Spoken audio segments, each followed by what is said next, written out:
The story opens in absolute darkness.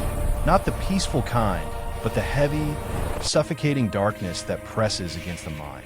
A single torch ignites, revealing stone walls carved with symbols older than recorded mutant history.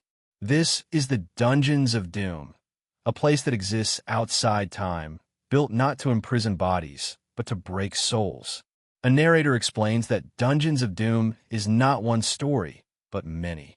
It is a testing ground where the most dangerous beings in the Marvel Universe are brought face to face with their deepest fears. And at the center of issue number 1 is a mutant so powerful, so unstable, that even his name is spoken with caution. This mutant is not introduced with action, but with fear. Guards whisper about him. Sorcerers reinforce seals. Technology and magic are layered together, barely holding the dungeon intact. The implication is clear.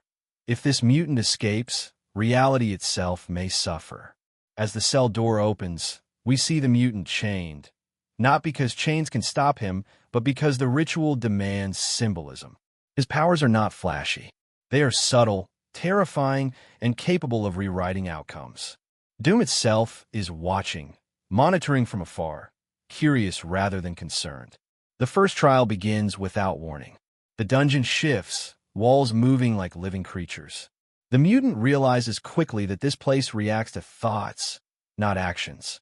Every emotion becomes a weapon turned inward. Anger reshapes corridors. Fear summons creatures from memory. This is not a battle yet. This is an invitation.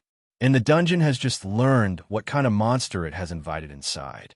The anthology nature of Dungeons of Doom reveals itself in Act 2. The dungeon fractures into separate chambers, each one telling a different story, each one designed to test a different aspect of the mutant psyche. Time becomes unreliable. Past, present, and possible futures bleed together.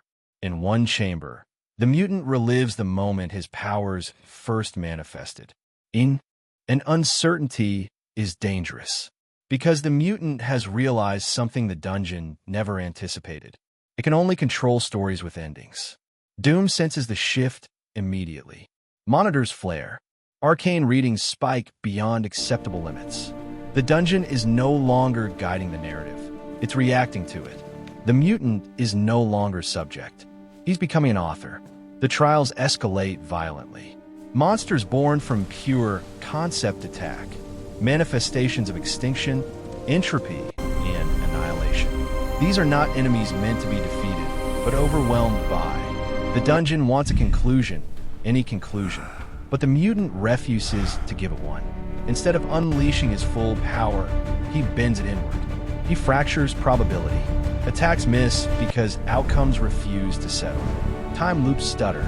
The dungeon's systems, both mystical and mechanical, begin contradicting themselves. Doom appears again, this time more direct. He offers control, partnership, and understanding. He admits the dungeon was never meant to hold someone else. But Doom also warns him. Escape will have consequences beyond imagination. Witness the power of destruction. I rise from the ashes. Not because he wants freedom, but because he wants choice. The dungeon collapses inward, not exploding, but folding like a failed story outline. Cells open. Other prisoners feel their chains loosen. Across the Marvel universe, sensitive instruments detect something impossible. The Dungeons of Doom are breaking their own rules. And due silence returns, but it's different now. The dungeon still exists, but it's wounded. Hallways no longer shift on command. Runes fade in and out. The mutant stands at the center, untouched, unchanged, but fully aware of what he has done. He does not escape, not yet. Instead, he sits, because he understands something critical. The dungeon needs him. Without him, its purpose collapses. This stalemate is worse than defeat. Doom withdraws his presence,